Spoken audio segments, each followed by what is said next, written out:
Buenos días, Alfonso, y buenos días a todos los amigos y amigas que siempre nos escuchan. Bueno, vamos con los temas para la mañana de hoy. Tenemos a la nueva CEO de Luma, la puertorriqueña Janice Quiñones, y decían, bueno, que esta señora tiene vasta experiencia. Dirigió el Departamento de Agua y Energía de la ciudad de Los Ángeles. Pero ahí, ahí también movimos la yagua y salieron unas cucarachitas. Bueno, Alfonso, la verdad es que llueve y no escampa, como dicen para Luma. Y recientemente, como tú muy bien señalas, nos anunciaron el nombramiento de Janice Quiñones, la ingeniero Janice Quiñones, como la nueva directora de Luma, en sustitución de Juan Saca. Y esto ellos lo señalan que este cambio es como un cambio estratégico de parte de Luma. Pero lo interesante es que dándole atrás e investigando las funciones de esta señora y la trayectoria de esta señora, encontramos que le otorgó un contrato de 16.860 millones de dólares a Quanta Service. Pero veamos un poco esto con un poco de más calma, porque a la verdad es que amerita que lo veamos con calma en la trayectoria de esta señora y la estrategia de Luma y de Quanta. Nosotros sabemos que en un movimiento estratégico, como así mismo lo señaló Juan Saca, porque Juan Saca dijo que el nombramiento que se le hacía a esta señora, a su salida y entrada de esta señora como asesora y la continuidad de Juan Saca como asesor de esta señora era meramente un asunto estratégico de la compañía Quanta, quien todos sabemos que es la codueña de Luma. Y es importante señalar que esta estrategia de relaciones públicas de Luma, que nos viene con este cambio en momentos en que se enfrenta a su peor situación, nosotros nos tenemos que preguntar si se trata de una estrategia o sencillamente se trata del modus operandi, de la forma de operar de esta firma Quanta con los ejecutivos de las compañías para las cuales él o ellos de alguna forma interactúan. Y digo esto porque ya vamos a ver cómo el funcionamiento de Quanta es el mismo. Esto no es nada nuevo, pero vayamos por partes. Quanta recibió un contrato de 16.860 millones de dólares. Y eso es mucho dinero.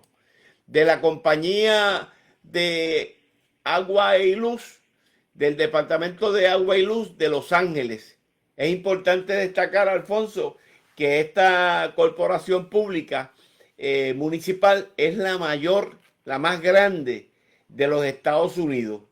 Y le otorga este contrato a Quanta, un contrato para modernizar las líneas de transmisión McCollum y Victorville 1 y 2, que son líneas de 500 kilovatios y la van a aumentar a 1000 kilovatios. Y esto es un contrato que se extiende por más de 257 kilómetros desde el sur de California hasta Nevada. Esto es para que vean más o menos la magnitud del proyecto. Incluye el diseño de ingeniería, la adquisición y contratación para modernizar las líneas y facilitar el suministro a la energía renovable. Esto es para que vean que el asunto de modernización y restablecimiento de las líneas eléctricas no es un asunto de Puerto Rico solamente. Para los que hablan de que las líneas de Puerto Rico son viejas y se olvidan de que todo tiene que tener un proceso de modernización poco a poco. Pero si miramos este proceso, pues uno dirá, pues ¿qué de malo tiene esta contratación? Si es una contratación que no está siendo hasta el momento, hasta el día de hoy, no está siendo investigada por nadie, es en buena liga. ¿Qué tiene esta contratación que nos pueda llamar la atención? Bueno, a nosotros nos llama la atención varias cosas. En primer lugar, esta señora llega a Los Ángeles y se le otorga un contrato que duplica el salario del empleado, del director de la compañía de agua y luz de Los Ángeles. Al ella llegar, el alcalde le duplicó el salario a $750,000 anuales. Así que la muchacha entró, la señora entró ganándose lo que se merecía. Y es importante que señalemos que esta misma señora fue la vicepresidenta de Cobra. Y Cobra fue la compañía, antes de estar en esa compañía de agua y luz en Los Ángeles, pues Yenis Quiñones fue la vicepresidenta de Cobra. Y Cobra fue la compañía que vino a sustituir en términos prácticos a Whitefish y realizó trabajos en Puerto Rico por más de 1.500 millones de dólares en el área sureste. Y esta misma compañía confrontó un fraude por 1.8 millones de dólares, donde el presidente de esta compañía fue convicto y la directora de la región de Nueva York de FEMA, que operaba en Puerto Rico, también se declaró culpable por fraude y corrupción de 1. billones de dólares. Traquetearon para agenciarse el contrato durante el paso del huracán, luego del paso del huracán María. Así que con y no estoy diciendo que la hayan acusado a Yenis, pero era la vicepresidenta en el ojo del huracán de la corrupción, allí estaba ella. Pero entonces cuando analizamos, Alfonso, el modus operandi de Yenis, que trabajó como vicepresidenta de Cobra, que ahora fue jefa del Departamento de Agua y Energía de Los Ángeles y ahora está siendo investigada. Es importante también que tengamos esto en mente sobre la ingeniero Yenis, que está siendo investigada en estos momentos por el Senado de Estados Unidos por su funcionamiento, por su trayectoria, su trabajo durante los fuegos que ocurrieron allá en California, donde murieron varias personas y se quemaron centenares de casas. Y se señala que hubo problemas con los hidrantes que no tenían suficiente agua porque no se abrieron las válvulas, los grifos correspondientes, y también porque no se desconectó la energía eléctrica por las áreas donde ocurrió el fuego, y que esto pudiera haber provocado que el fuego se extendiera tanto y no fuera sofocado con tiempo. Eso es una investigación que actualmente se está realizando y que ahora coincide con la salida de Yenis para marzo, para comenzar acá con Luma. Pero ¿esto será casualidad o qué tendrá esto que ver? Bueno, tengo que decirle que la forma o el modus operandi de Quanta, que como todos sabemos es socia codueña de Luma, nos tenemos que remontar a qué ha pasado en Puerto Rico o cuál ha sido el funcionario de esta en Puerto Rico.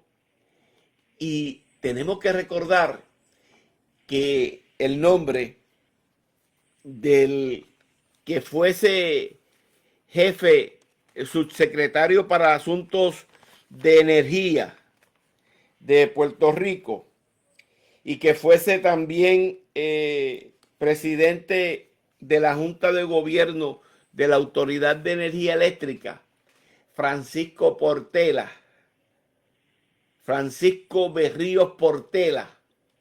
Este señor actuó como subsecretario de Energía para el gobierno de Pierluisi, supervisaba el contrato de Luma y de ahí también fue presidente de la Junta de Gobierno de la Autoridad de Energía Eléctrica y dio el salto para representar y asesorar a Quanta Service. Y tuvieron el descaro de decir, no, eso no tiene que ver nada con Puerto Rico porque él va a trabajar con Quanta. Y de la misma forma, muchos funcionarios en esta machinita, en esta puerta giratoria, han entrado de la Autoridad de Energía Eléctrica o del gobierno a Luma. Gran parte de los funcionarios de Luma fueron empleados de la Autoridad de Energía Eléctrica que fueron contratados, altos ejecutivos. Bueno, esto ha ocurrido con todos prácticamente todos los PNP que han sido directores ejecutivos, han ido a parar a Luma. El caso más notorio, más allá de Portela, es el del ingeniero José Ortiz, que dice que no tiene nada que ver con el proceso de privatización y dice que trabaja de gratis como asesor para New Fortress. Así es que vemos cómo se han servido con la cuchara grande todo este enjambre de corrupción. Y dentro del marco de este enjambre de corrupción, pues es que tenemos la llegada de Yanis, que dice que regresa a su país, pero regresa a su país en el momento en que está siendo investigada por su funcionamiento y luego de otorgar un contrato de 16.800 millones de dólares a Quanta. Y nos tenemos que preguntar, ¿será un regalito? ¿Será un quid pro quo? Igualito que el que ocurrió con Portela acá en Puerto Rico. Bueno, eso estará por verse y lo veremos en el camino. Y sin lugar a duda, uno tiene que preguntarse hasta dónde llegan los lazos de conflicto de intereses, donde esta gente tienen una machinita, se van al sector privado, público, y cuando esta señora llegó al sector privado, le duplicaron el salario. Oíste, Alfonso, le duplicaron el salario y allá dijeron, no, lo que pasa es que como ella tiene una experiencia en el servicio privado y viene para fortalecer nuestra compañía pública, hay que ponernos en orden y darle un salario cuantioso. Le dieron el salario más alto recibido por un empleado municipal en Los Ángeles de $750,000. Y nos tenemos que preguntar, ¿y cuánto? Y valga la redundancia, ¿cuánta le dará por trabajar acá en Puerto Rico? Y ahí nos tenemos que recordar que ya Quanta superó el millón, Luma superó el $1,000,000, porque a Standby le daban al canadiense, le daban un salario de 1.1 millones de dólares al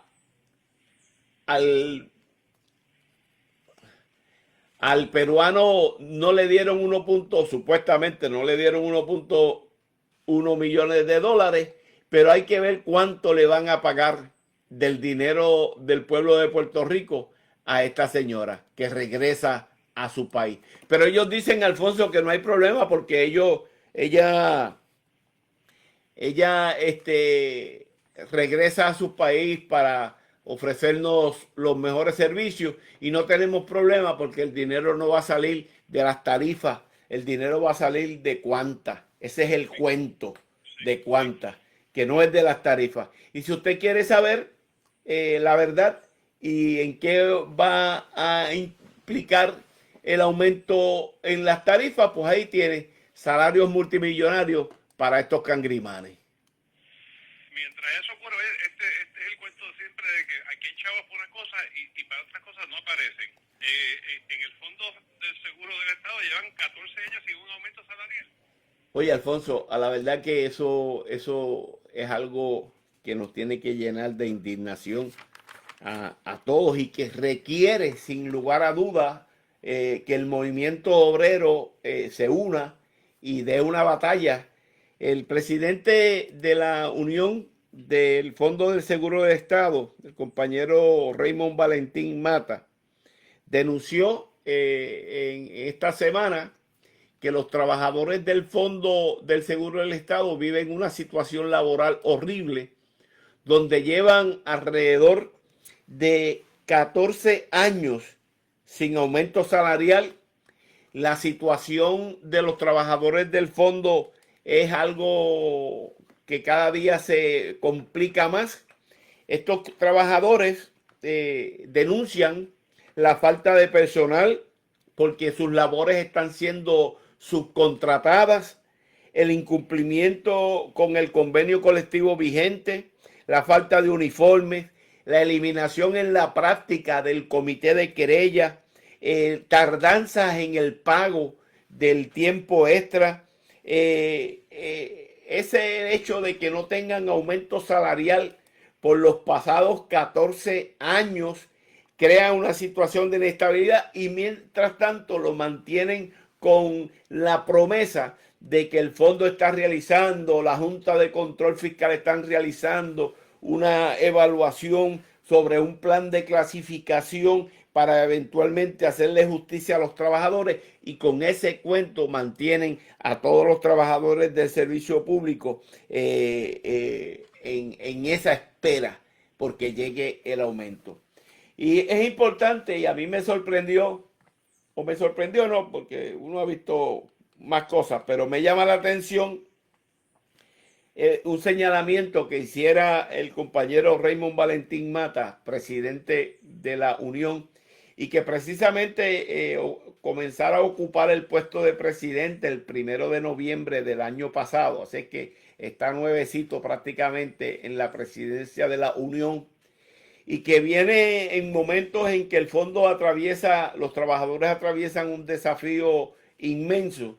Me señala el compañero, luego de denunciar toda esta serie de cosas que está ocurriendo, principalmente el hecho de que incluso hasta empleados profesionales en el hospital industrial han subcontratado sin que las plazas se hayan publicado mientras se desarrolla un plan para que la gente, se desarrolló ya un plan para que la gente se acoja a la jubilación temprana. Y señala el compañero que él no quisiera pensar que esta es una estrategia del Fondo del Seguro del Estado para privatizar a la compañía. Pues yo le tengo que decir al compañero que no es cuestión de que no quiera pensar. Esa es la realidad objetiva. Eso es precisamente la estrategia utilizada por todos los patronos del mundo como parte de la campaña sistemática para privatizar todo aquel servicio público que deje dinero. Y sin lugar a duda, el Fondo del Seguro del Estado, en la medida en que no ofrece los servicios que pudiera ofrecer, sigue capitalizando un montón de dinero. Más de 1.900 millones de dólares en distintas inversiones. El fondo capitaliza y detrás de ese dinero están como buitres las compañías de seguro que quisieran privatizar el Fondo del Seguro del Estado. No tenga la más mínima duda, compañero Mata. No tenga la más mínima duda que ustedes están en camino del proceso de privatización. Y recuerden que el proceso de privatización se da en infinidad de modelos. No necesariamente tienen que venderlo como hicieron con la Telefónica. No necesariamente tienen que cederlo la administración como hicieron en energía eléctrica. sencillamente pueden establecer mediante la subcontratación del trabajo, la eliminación de puestos unionados y la proliferación de compañías privadas para desarrollar los trabajos que normalmente realizan los empleados. Eso es un modelo de privatización. Por eso los contratos con Sagaldía y con la otra. Por eso los contratos con enfermeros y otros profesionales para que vayan al fondo a realizar las tareas.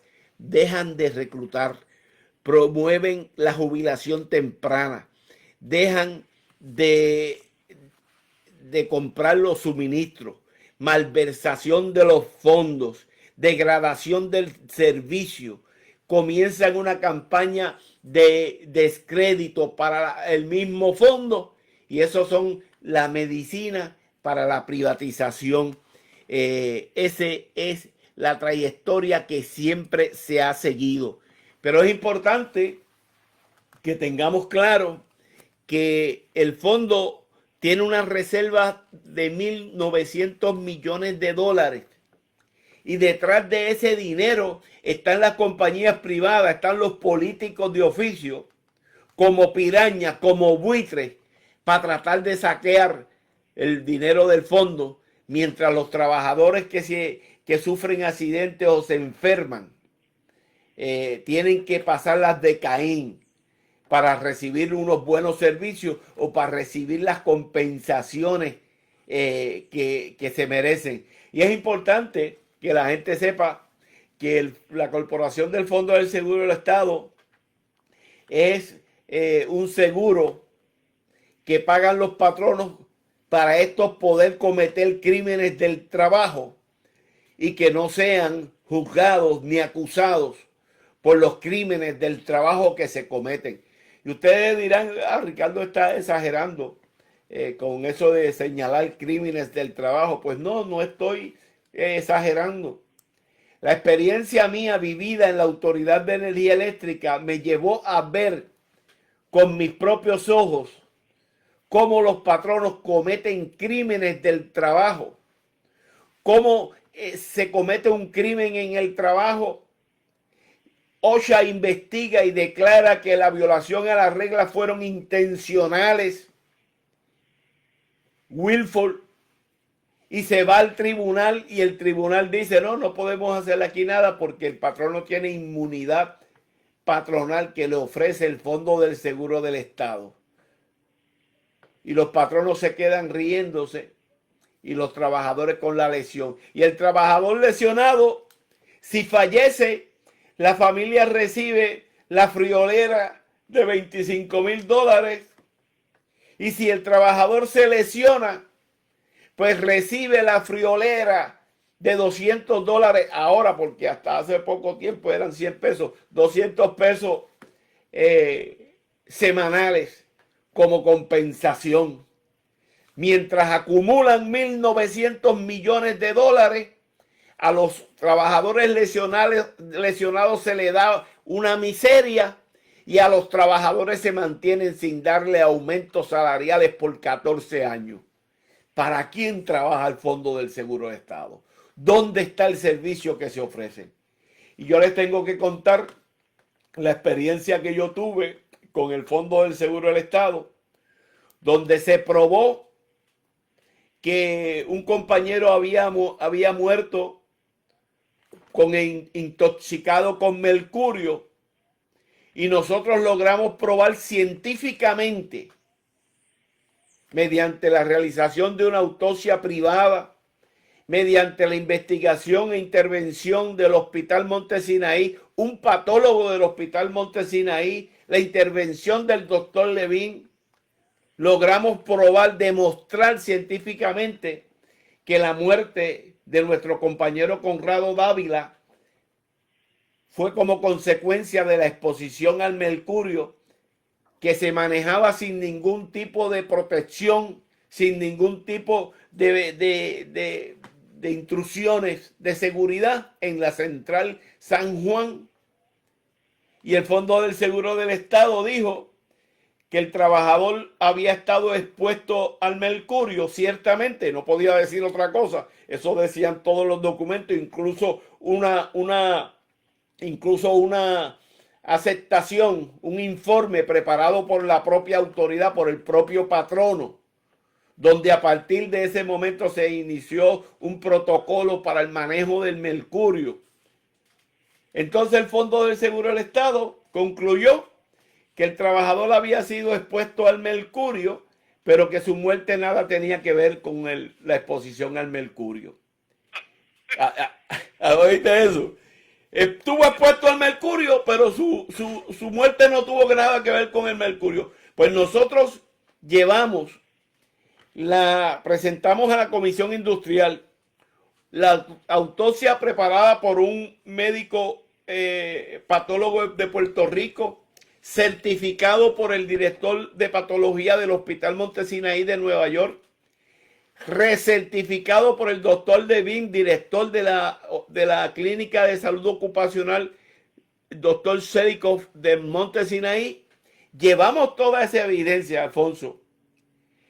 Y esta gente en 2 ocasiones llevamos nosotros toda nuestra evidencia. Fuimos con el doctor Levin como perito traído desde Nueva York. Nos suspendieron el caso en 2 ocasiones porque el expediente no aparecía.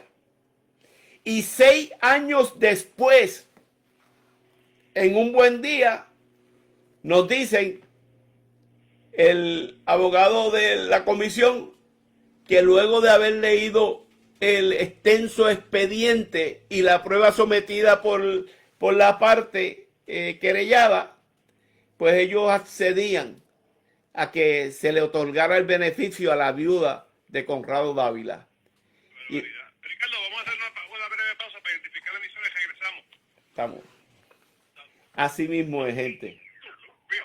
Y usted diría, bueno, ¿y cuánto le tocaría o de cuánto dinero estamos hablando? Bueno, pues de lo que estamos hablando es que lo que se le otorgan a la viuda fueron escasamente $25,000. Si nosotros fuésemos, si Lautier como tal, fuese a pagar por todo lo que se invirtió o por todos los dineros que se incurrió para probar que la muerte de Conrado Dávila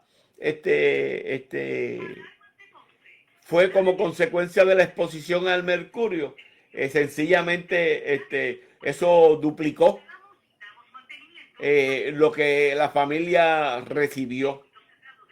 Suerte y tengo que reconocer la solidaridad inmensa del doctor Levin y de la clínica Irving Sedikov del Hospital Montesinaí, que no nos cobraron ni un centavo por todo ese trabajo que realizaron.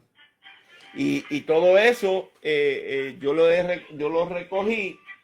Debo enseñarle, no lo tengo aquí a la mano, pero nosotros preparamos un libro donde se recoge todo lo relacionado con este incidente, y en el estudio epidemiológico que se hizo en la Autoridad de Energía Eléctrica como parte de la lucha que desarrollamos por la salud y la seguridad, aparece también los resultados de este caso, que fue un caso que duró muchísimo tiempo y que la Unión tuvo la oportunidad. Yo creo que es el primer caso donde a un trabajador se prueba que su fallecimiento estuvo relacionado con la exposición al asbesto, al mercurio, debo decir. Y es importante porque fue la primera vez que esto ocurrió. Estamos acá con Ricardo. Ricardo, estamos de vuelta. Estamos por aquí, Alfonso. Pues Alfonso, ahora está de moda que se desaparezcan los documentos. Se desaparece en el Departamento de Transportación y Obras Públicas y también en la Corporación del Fondo del Seguro del Estado. Bueno, Alfonso, Eso es como algunos maestros cuentan que llegó la hora de entregar el examen o el trabajo que era para realizar en la casa. Y entonces llega el muchacho a la escuela y le dice a la maestra, Missy, yo hice el trabajo, pero cuando venía de camino se me desapareció. Yo sé que yo lo eché en el bulto, pero no está el informe que le tenía que entregar. ¿Cómo es posible? ¿Cómo es posible que el Fondo del Seguro del Estado haya hecho una inversión de 80 millones de dólares y ahora cuando se quiere investigar no aparecen los documentos, no hay información? Hay una minuta que el periódico El Nuevo Día investigó que apenas tiene 4 páginas donde recoge la moción para invertir y se aprobó, pero no aparece el estudio que se supone que hiciera el asesor financiero para esa inversión de 80 millones de dólares. Y primero debo, primeramente, Alfonso, aclarar un detalle.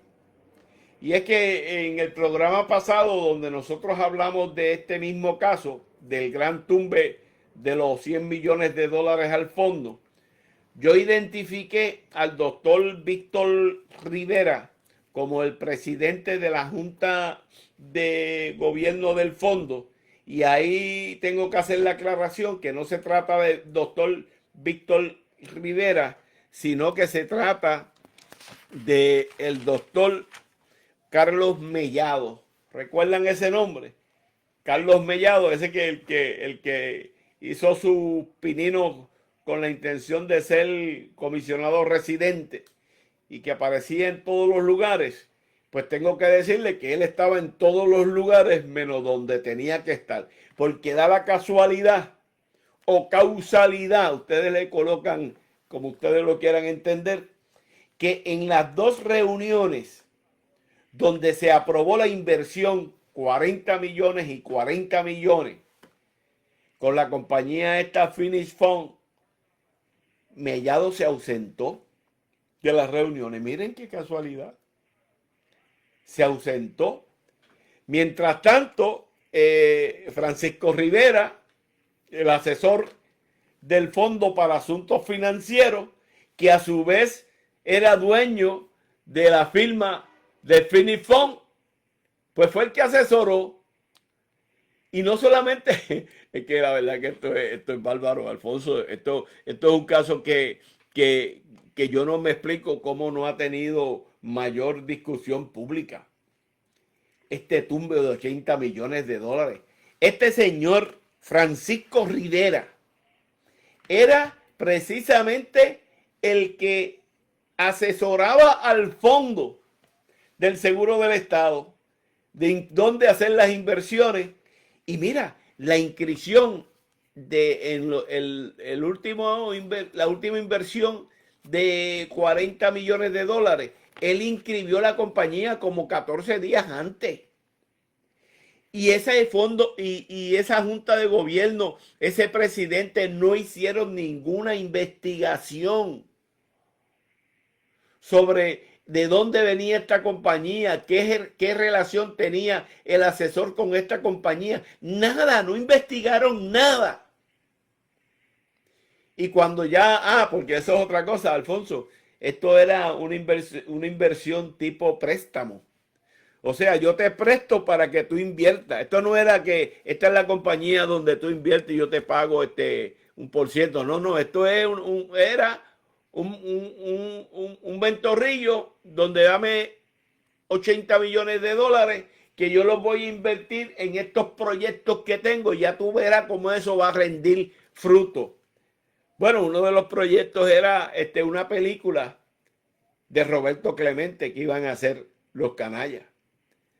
Así que en ese sifón se fueron los 80 millones que ya asciende la cifra a 99.5 millones de dólares en momentos en que el comisionado de instituciones financieras comenzó a investigar, ellos alzaron vuelo, se declararon en quiebra y le tumbaron al pueblo de Puerto Rico 100 millones de dólares y ahora no aparecen los documentos, no se sabe qué dijo cada cual y aquí no ha pasado nada. Y mientras eso ocurre, Rivera Schatz dice y cita a Zagaldía y a Parra para investigarlo sobre los contratos que estos tienen como asesores del Fondo del Seguro del Estado y otras compañías.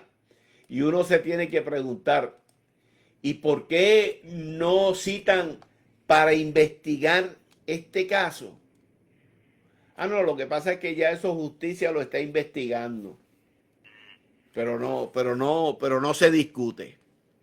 Yo creo que este caso es demostrativo de cómo se va arrinconando una corporación pública que tiene mucho dinero.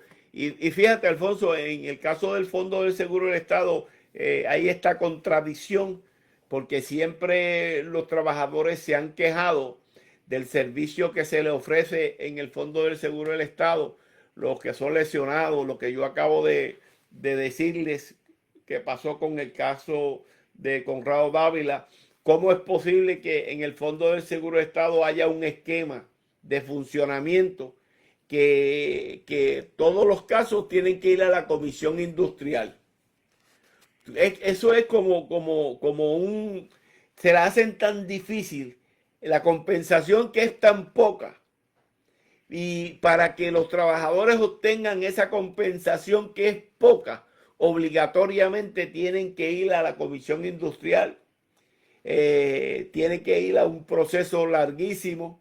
Y cuando miramos a ver los que se están beneficiando, pues serán los abogados, serán las compañías que reciben ese dinero para invertirlo. Y eso te explica cómo es que el fondo tiene 1.900 millones de dólares invertidos en distintos fondos, sin los que se van por la colaera, mientras los trabajadores reciben un servicio pésimo y encima de eso los trabajadores pues reciben no reciben aumentos salariales ni mejores condiciones de trabajo. La verdad es que esto es un dato que nosotros tenemos que repudiar y tenemos que hacer un llamado, sin lugar a duda, a los trabajadores del sector público y privado. Y es que con lamentarnos no vamos a resolver el problema.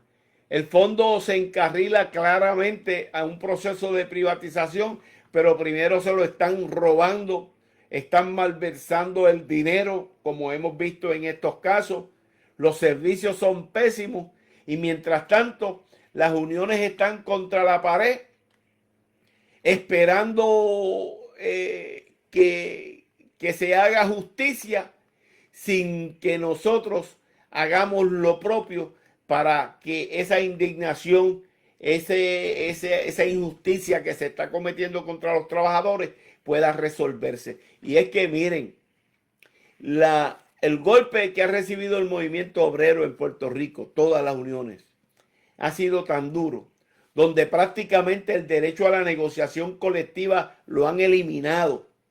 Prácticamente los convenios colectivos por ley derogaron todo lo que tuviese que ver con aumento. Y esa ley ya prescribió, ya pasó, pero siguen con la misma práctica y tienen dormido a los trabajadores y a los dirigentes, diciéndoles que van a hacer una reclasificación de plaza que eventualmente la Junta va a aprobar. Y tenemos uniones como en carretera, donde hace 2 años se firmó y se ratificó el convenio colectivo y no se ha puesto en vigor los aumentos. En el caso del fondo, 14 años sin aumento y sin negociarlo. En el caso de carretera, lo negociaron y no lo pusieron en vigor. Así es que el patrono está envalentonado. El patrono y la Junta están en conjunto haciendo lo que le da la gana con los trabajadores. Y mientras tanto, los trabajadores no acabamos de entender que solo la unidad, que solo confrontando de frente al patrono vamos a resolver esto. Por separado, cada cual por su parte, no vamos para ningún lado. Esto hay que hacerlo unido. Los trabajadores tienen que dar la pelea. Y como señalábamos nosotros en el pasado miércoles, aquí el patrono viene contra todos. Esto no es cuestión de sálvese el que pueda. Esto es cuestión de que la única alternativa que tienen los trabajadores para enfrentar este gran desafío es uniéndonos y luchando en la calle. Por cara bonita no nos van a resolver. Hay que luchar porque esa es la única alternativa que tiene el pueblo trabajador. Pero gente, nadie pierda la fe ni la esperanza que un país distinto es posible, que la justicia de los trabajadores también es posible, pero esa solo se da con la unidad y la acción de todos los trabajadores juntos. Que nadie pierda la fe y la esperanza que un país distinto es posible. Oye, Ricardo, brevemente, antes que te vaya, ¿viste que la gobernadora se enteró que Puerto Rico es una colonia? Anda pa'l sirete. Y uno se tiene que preguntar, y ella está luchando desde hace tiempo, ¿por qué? Ella está luchando ¿por qué? Porque ella dice que está luchando por la estadidad para terminar el estado colonial de Puerto Rico y de momento le dio esa.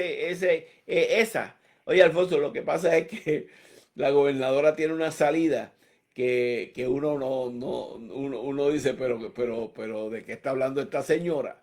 Bueno, imagínate tú, le preguntaron, oiga, ¿y su marido pasó la reválida de médico? Y ella dijo, eso yo no tengo que ver con eso. Yo, yo no tengo que ver con eso, Alfonso. Alfonso, que si tu hijo pasó la reválida, no, yo no tengo que ver nada con eso. Eso es una cuestión personal de él. Tú vas a ser ¿cómo fue que le dijo? Tú vas a ser paciente de él. A la verdad es que cosas veremos, pero esto lo toman como chiste porque así gobiernan. Gobiernan como chiste, están emborrachados del poder y el pueblo no les importa un pepino. Por eso es que dan esas contestaciones así, porque el pueblo no les importa nada. Ella dice, ya yo llegué aquí y aquí nadie me saca y voy para adelante a tumbarme todo lo que pueda. Así que solo la unidad del pueblo va a salvar el pueblo, Alfonso. Pero nadie debe perder la fe ni la esperanza que un país distinto es posible. Buen fin de semana, Ricardo. Igual para ti, Alfonso.